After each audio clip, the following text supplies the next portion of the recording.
Assalamualaikum warahmatullahi wabarakatuh. Judul khutbah kita pada hari ini yaitu pentingnya kaderisasi dan regenerasi. Alhamdulillahillazi nahmaduhu wa nasta'inuhu wa nastaghfiruh wa na'udzubillahi min sururi anfusina wa min sayyiati a'malina. Man yahdihillahu fala mudhillalah wa man yudlil fala hadiyalah. Asyhadu an la ilaha illallah wahdahu la syarikalah wa asyhadu anna Muhammadan abduhu wa rasuluh la niyaba'dah. Wassalatu wassalamu ala rasulillahi nabiyyina Muhammadan wa ala alihi wa ashabihi wa mawalahu amma ba'du. Fa ya ibadallah usikum wa iyaya bitaqwallah haqqa tuqatih faqad fazal muttaqun. Kaum muslimin rahimakumullah, regenerasi dan kaderisasi sangat penting sebab suatu saat kita pasti mati menghadap Allah Subhanahu wa ta'ala. Kalau kita mati, pertanyaan selanjutnya adalah apakah anak cucu kita masih Islam?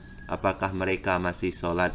Bagi yang menjadi kiai, yang mempunyai pesantren, serta mempunyai lembaga pendidikan dakwah, bentuk perjuangan jihad fi sabilillah setelah kita mati, apakah pendidikan ini lanjut atau tidak?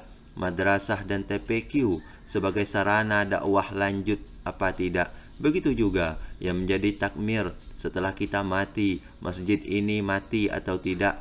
Anak cucu kita sanggup melanjutkan dan mengurusi masjid atau tidak? Sebagai ikhtiar yang menjamin keberlangsungan dakwah agama Islam, maka kita harus mempersiapkan anak-anak dan murid-murid kita supaya bisa melanjutkan dakwah serta perjuangan ini.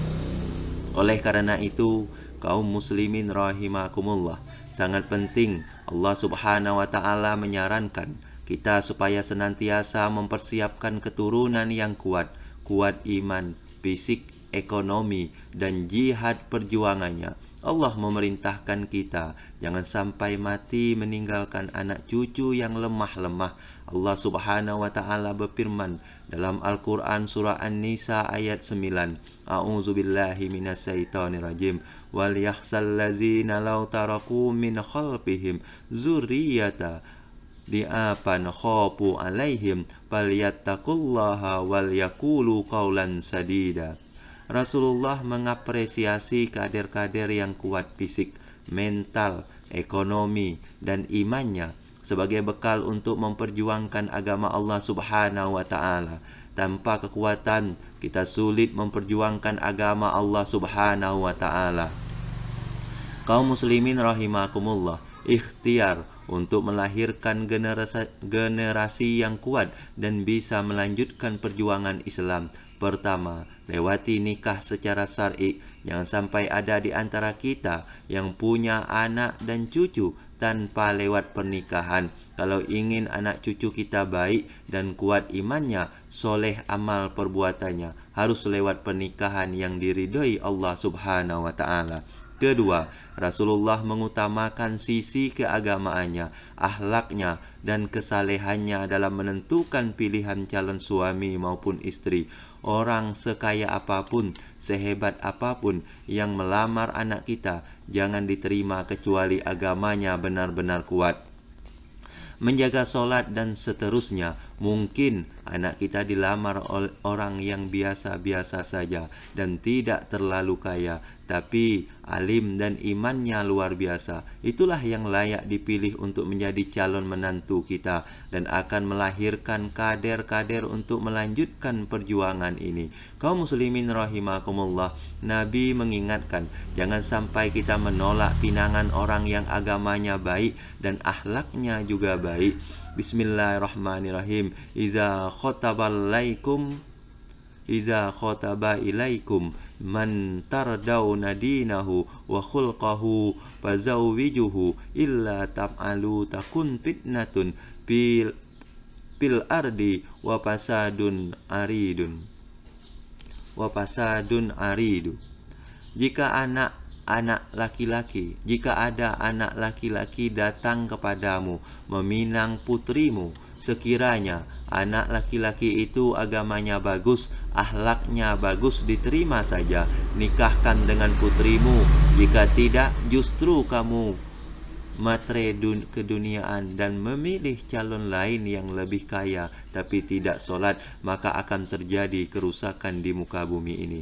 Kaum muslimin rahimakumullah, terakhir, Luqmanul halal. Upayakan supaya anak cucu kita baik-baik, kuat imannya sebagai modal bekal perjuangan, bekerja yang baik, mencari rezeki dengan cara yang halal. Jangan makan kecuali makanan yang halal, jangan minum kecuali minuman yang halal. Kalau anak istri kita senantiasa kita beri makanan yang halal dan berkah, insya Allah kelak akan menjadi kuat imannya, kuat Islamnya, dan ilmunya menjadi manfaat serta berkah. Inilah kaum muslimin rahimakumullah, tanggung jawab kita sebelum kita mati. Pastikan anak cucu kita sholat, mengaji, dan mau mengurusi masjid. Kalau itu bisa kita lakukan, maka berbahagialah kita mati, agama tidak ikut mati, madrasah dan dakwah tidak ikut mati, pesantren tetap berlangsung. Dengan begitu kita sudah memperjuangkan ya ulumuddin, menghidupkan agama Allah subhanahu wa ta'ala.